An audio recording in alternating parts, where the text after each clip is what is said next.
Aujourd'hui, on va parler d'un sujet sensible mais très important. Quand on regarde certaines images de l'actualité, quand on regarde tous ces bombardements, quand on voit des immeubles touchés, une question revient toujours. Pourquoi certains immeubles s'effondrent complètement alors que d'autres tiennent encore debout? Est-ce juste une question de chance? Est-ce que c'est parce qu'un bâtiment est plus solide qu'un autre? Ou bien est-ce qu'il y a derrière tout ça une vraie explication technique? Bonjour à toi, moi c'est Stéphane Kakou et si tu ne me connais pas, je suis entrepreneur en Côte d'Ivoire et je suis investisseur dans le secteur de l'immobilier depuis plusieurs années. Les présentations sont faites et on rentre dans le vif du sujet. Moi, en tant que professionnel du bâtiment, quand je regarde l'actualité, quand je regarde ce genre d'images, je ne regarde pas seulement le drame, je regarde aussi la structure. Je regarde comment le bâtiment a été pensé. Je regarde surtout comment il a été construit. Je regarde comment les charges ont été reprises. Et je regarde comment l'ouvrage réagit sous un choc extrême. Et si ce contenu-là te plaît, mets-moi un j'aime, abonne-toi à la chaîne et partage cette vidéo à quelqu'un qui veut construire. Je compte sur toi. Et aujourd'hui, avec ce qu'on voit dans l'actualité et plus largement dans les tensions au niveau de cette zone de guerre-là, beaucoup de personnes découvrent une réalité essentielle. Un bâtiment, là, ce n'est pas juste du béton et des briques. Un bâtiment, c'est un système. Et si ce système-là est mal conçu, mal exécuté ou pas du tout préparé à un effort extrême, il peut céder très rapidement. Alors, dans cette vidéo-là, je vais rester à ma place, je vais rester dans mon domaine. Je ne vais pas faire de politique, je ne suis pas un politicien. Je ne vais même pas prendre de parti. Je vais te parler de technique. Je vais te parler de bâtiments, je vais te parler de structure. Et l'objectif ensemble, c'est de comprendre pourquoi certains immeubles résistent mieux que d'autres et ce qu'un choc violent provoque réellement sur un bâtiment et surtout quelles leçons nous pouvons en tirer de tout ça. Même pour nous ici en Afrique, dans notre manière de construire. Parce que il faut bien comprendre une chose. Même si nous ne sommes pas dans un contexte de guerre, un bâtiment mal construit reste un danger permanent. Pas seulement face à un bombardement, mais aussi face à un incendie, face à une surcharge, face à un affaissement, face aussi à un choc important ou aussi, surtout en Afrique, face à des erreurs de chantier ou défaut de structure grave. Et ça là, beaucoup de gens ne le comprennent pas. Souvent, les gens pensent que la résistance d'un bâtiment dépend de l'épaisseur de ses murs. Et on entend souvent, le mur là, c'est gros, donc ça va tenir. Et aussi, on entend, et on a mis beaucoup de ciment dedans, et donc le ciment là est fort. C'est du béton, donc c'est solide. Mais la vérité là, ce n'est pas aussi simple. La première chose que vous devez comprendre, c'est qu'un bâtiment ne résiste pas seulement par sa masse. Il réside surtout par son organisation structurelle. Et je vais te donner une image très simple. Imagine le corps humain. Tu peux avoir du poids, tu peux être bien, un peu comme moi, là, avoir du poids. Tu peux avoir de la masse. Et si ton squelette, c'est-à-dire tes os là, sont mal organisés, si tes articulations au niveau de tes mains, de tes genoux sont faibles, tes appuis ne travaillent pas bien ensemble, au moins petit choc, tu vas t'effondrer. Pour un bâtiment, c'est la même chose. Ce qui compte, ce n'est pas forcément la quantité de béton. Ce qui compte vraiment, c'est la qualité du béton, la position des armatures et surtout la manière dont les dalles travail. N'oublions pas aussi la qualité des fondations et surtout la capacité du bâtiment à tenir même si une des parties est localement endommagée. Et là, on arrive sur une notion très importante, l'effondrement progressif. Ça veut dire quoi? Ça veut dire qu'un petit point de rupture peut provoquer une catastrophe gigantesque. Prenons un exemple. Un poteau se casse. Ensuite, une poutre ne reprend pas correctement la charge. Puis, la dalle tombe. Puis, les étages au-dessus descendent. Et ensuite, tout s'enchaîne comme des dominos. Et souvent, dans les grandes destructions, le problème n'est pas seulement l'impact initial. Le vrai problème, c'est ce qui se passe après. Est-ce que le bâtiment arrive à redistribuer les charges ou bien est-ce qu'il perd immédiatement son équilibre global? Voilà la vraie question. Deuxième point très important, tous les bâtiments ne sont pas construits pour les mêmes efforts. Un immeuble d'habitation classique est généralement calculé pour quoi?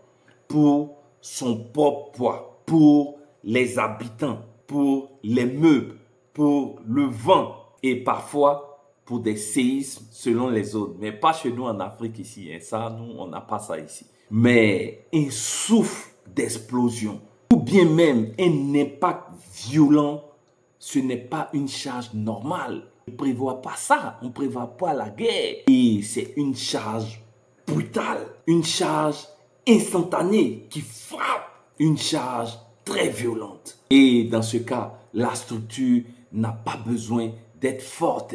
Elle doit être aussi capable d'absorber l'énergie sans se casser immédiatement. Autrement dit, elle doit pouvoir encaisser, se déformer et éviter une rupture brutale. Et là, beaucoup de personnes font une erreur. Ils confondent la durée et la résistance. Un matériau là, il peut être très dur et pourtant, il peut se casser brutalement. Un bâtiment peut paraître très massif et pourtant, il est très vulnérable. À l'inverse, une structure bien conçue avec de bonnes liaisons, de bons détails d'exécution et une bonne continuité des armatures peut mieux encaisser un effort extrême. Ce qu'on recherche en réalité, ce n'est pas un bâtiment indestructible. Ce qu'on cherche, c'est un bâtiment qui évite la catastrophe totale. Un bâtiment qui peut être endommagé sans s'effondrer rapidement. Et ça, c'est une énorme différence. Parce que dans ce genre de situation, la différence entre un bâtiment fissuré et un bâtiment totalement effondré, c'est parfois la différence entre la vie et la mort. La forme du bâtiment compte énormément. Un immeuble régulier, bien structuré, avec des poteaux bien alignés, des charges bien descendues, une trame logique a de meilleures chances de mieux se comporter. Par contre, un bâtiment irrégulier, comme on le voit souvent chez nous, en Côte d'Ivoire et en Afrique, malheureusement, mal équilibré, avec des ouvertures mal placées, des poteaux supprimés volontairement pour économiser de l'argent, des étages rajoutés sans calcul de charge, ou bien même des murs porteurs modifiés n'importe comment. Et ce type de bâtiment-là devient beaucoup plus vulnérable. Et là, franchement, il faut parler de nos réalités. Parce que chez moi, en Côte d'Ivoire, beaucoup de bâtiments sont fragilisés par des erreurs humaines. C'est dommage. Ferraillage insuffisant, béton mal dosé, poteaux faibles, mauvaise liaison entre les poutres et les poteaux. Le rez-de-chaussée trop ouvert pour faire des commerces. Et surtout, ce qu'on voit qui est le plus grave, les gens rajoutent des étages sur leur bâtiment sans faire vraiment de calcul de structure. Et le problème, c'est que visuellement, le bâtiment, il semble normal. Il n'y a pas de souci, il est beau, il est bien design. Mais en profondeur, là, il est fragile. C'est un géant d'argile. Et le jour où un événement anormal arrive, tout le monde découvre le problème, mais il est trop tard. Imaginez un instant, et ça, c'est pas mon souhait. Imaginons qu'on a un petit tremblement de terre en Afrique. Imaginons la catastrophe par rapport à nos immeubles qui ont été construits. Imaginons, mettez-moi ça en commentaire.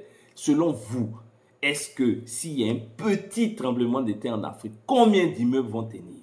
Mettez-moi ça en commentaire. Alors, un quatrième point, la qualité d'exécution. Et ça change tout. C'est capital, hein, parce que souvent, entre le plan et le chantier, il y a beaucoup de monde, il y a beaucoup de corps de métier. Et très souvent, sur le papier, le bâtiment sent bon. Mais sur le chantier, qu'est-ce qui fait la différence?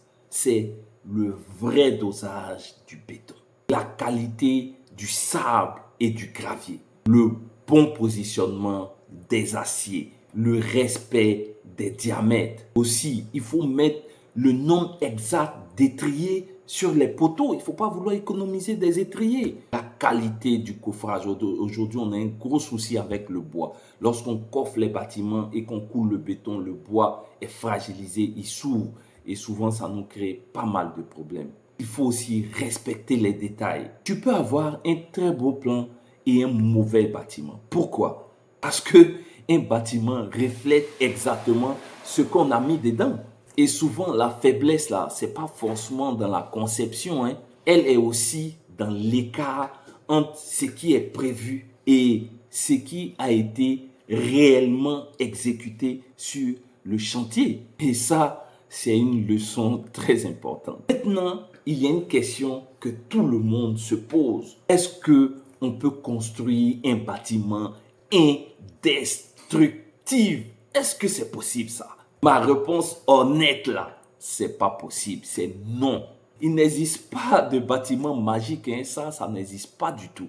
Il n'existe pas aussi de bâtiment invincible à tout, surtout à un missile. Par contre, il existe des bâtiments mieux conçus, des bâtiments plus robustes, des bâtiments plus résilients, des bâtiments qui peuvent limiter les dégâts, des bâtiments aussi qui offrent plus de protection, des bâtiments qui retardent l'effondrement et ces bâtiments-là sauvent des vies parce qu'on peut s'en échapper avant même que le bâtiment s'effondre. Et c'est là qu'il faut qu'on soit intelligent dans notre lecture de l'actualité. Quand on voit après un bombardement un bâtiment qui est debout, ça ne veut pas forcément dire que le bâtiment est intact, hein. Quand aussi on voit un bâtiment s'effondrer, ça ne veut pas dire aussi que ce bâtiment-là est nul. Ça veut dire qu'il a subi un effort extrême et que sa conception initiale n'avait pas été pensée pour cette violence extrême-là. Donc, il faut rester humble. Mais aussi, il faut en tirer les leçons. Et pour moi, la grande leçon est simple. Construire là, ce n'est pas empiler les matériaux. Construire, c'est organiser la résistance. Et je vais être clair avec toi.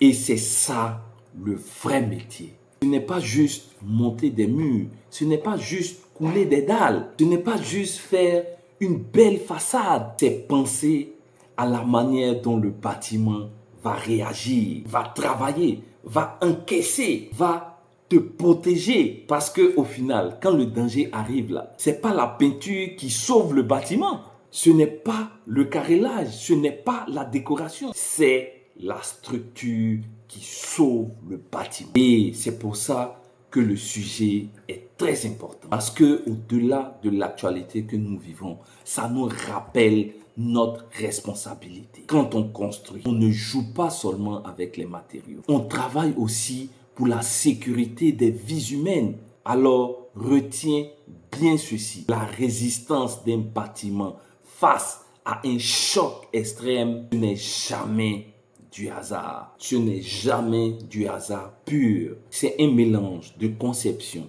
de matériaux, de géométrie, de qualité d'exécution, de détails structurels et de niveau de sollicitation. Et donc, si tu construis, si tu investis, si tu veux lancer ton projet immobilier, comprends bien une chose. La structure, là, ce n'est pas l'endroit où on improvise. Parce qu'un bâtiment, là, il peut être beau dehors, mais dangereux dedans. Et si ce sujet t'intéresse, écris-moi en commentaire structure. Dans la prochaine partie, je pourrai te montrer concrètement les éléments d'un immeuble qui font réellement la différence. Et surtout, les erreurs de chantier qui fragilisent un bâtiment sans que le ciment s'en rende compte. C'était Stéphane Kakou et on se retrouve dans une prochaine vidéo. Allez, ciao!